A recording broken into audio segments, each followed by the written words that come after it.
চলে এলাম আগ্রা ফোর্ট, যেটাকে আগ্রার লাল কেল্লা বলা হয়।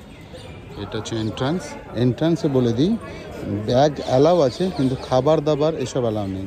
ছোট ব্যাগ চলবে, বড় ব্যাগ চলবে না। বড় ব্যাগ আপনারা গাড়িতে রেখে আসবেন। যেসব জিনিসগুলো সত্যি করে বলার সেগুলোর জন্যই আমি এগুলো বলি, আমাদের লোকজন ভুল করে। তো যাই হোক, আর একটা হচ্ছে গাইড যদি সরকারি গাইড নেন 1145 টাকা, হাফ ডে মনে হয়।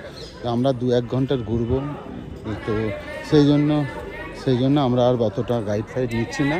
যদিও বাইরেও প্রচুর গাইড আছে যারা কম দামে দিচ্ছে, কিন্তু সব চিটিংবাজ বেশিরভাগই। 2-1টা ঠিকঠাক আছে, হয়তো সরকারি গাইড নিলে সেটা হয়তো সুবিধা হবে, কিন্তু 1100-1200 টাকা দিয়ে আর আমাদের কেউ রাজি হলো না। আমারও খুব একটা পছন্দের নয়। তো এই হচ্ছে দরজা, দরজার পাশেই যে ঢুকবো আমরা এখন। তো আমরা সবাই দাঁড়িয়ে আছি এখানে, কারণ মায়ের ব্যাগে একটু খাবার ছিল, তো সেই জন্যে হয়ে গেছে। এই দিকটা একটা আছে, কিন্তু এটা নো এন্ট্রি। খাবার থাকলে সেগুলোকে বের করে দিতে হবে, কারণ আর আমাদের বাঙালি ছাড়া আমি দেখছি ম্যাক্সিমাম লোকেদেরই একটা ছোট্ট সাইড ব্যাগ আছে। বাঙালিরা বড় বড় ব্যাগ নিয়ে আসছে। এই সত্যি মানে প্রত্যেকটা জায়গাতে না এটা কেমন যেন ফিল হয় যে আমরা এত শিক্ষিত হয়েও একদম সব জায়গাতে আমরা এই করে চলেছি। এত বড় বড় ব্যাগ নিয়ে ভিতরে কি করবে?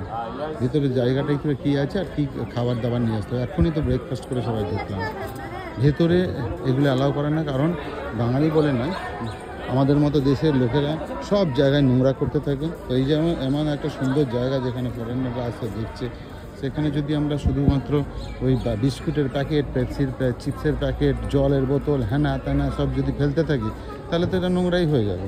তো সেই জন্যই বন্ধ করে দিয়েছে। আর এই করেছে এখন, এটা যদি হয় গাড়িতে যদি না রাখেন, একটা লকার রুম আছে, ফ্রি লকার রুম, সেখানে রাখতে পারেন। তো এই হচ্ছে ব্যাপার। তো আমরা বাদ এখানে 50 টাকা করে ফিজ আছে, বাচ্চাদের 15 বছর পর্যন্ত ছাড়। তো এই হচ্ছে ইনফরমেশান দিলাম।